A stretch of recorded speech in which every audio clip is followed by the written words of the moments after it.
Lily Hartman hadn't spoken a single word in 4 years. Not since the afternoon 2 officers in dress uniforms had knocked on her front door, and her mother had dropped to her knees on the porch, screaming in a way that Lily's 7-year-old mind had simply refused to process by locking every word inside her. Doctors called it selective mutism brought on by trauma. Her mother called it grief wearing her daughter's face. Lily just called it quiet, because quiet was the only place that didn't hurt.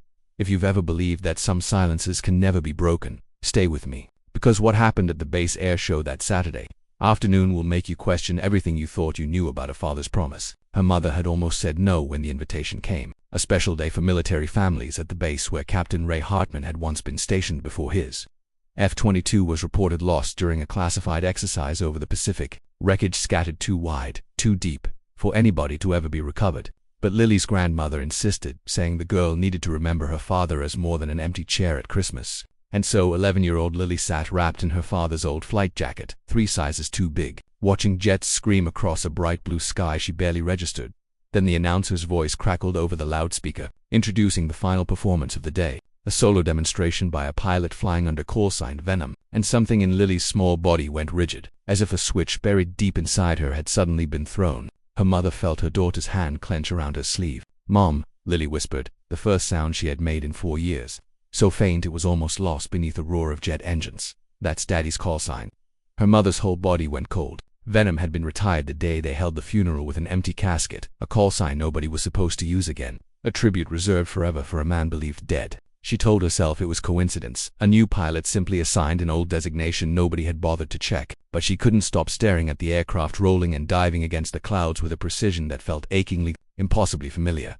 When the F-22 finally taxied to a stop and the canopy lifted, the pilot who climbed down removed his helmet slowly, scanning the crowd the way a man does when searching for one particular face among thousands. It was Ray Hartman, 4 years older, a scar tracing his jaw that hadn't been there before. Alive in every sense his family had been told was impossible. He had been captured, not killed, held for 18 months in conditions the government still wouldn't fully explain, then quietly recovered and reassigned under strict classification that kept even his own family from being told the truth until his identity could be safely confirmed and protected. Today had been the first day he was cleared to fly publicly again. The first day the wall of secrecy finally came down. He found her in the crowd, his daughter standing frozen in his old flight jacket, and he began walking, faster and faster, until he was running, and Lily ran too. 4 years of locked silence breaking open into a single word. She screamed across the tarmac with everything she had left. "Daddy!" Her mother collapsed against a stranger's shoulder, sobbing, as father and daughter crashed into each other's arms, and for the first time since that terrible knock on the door,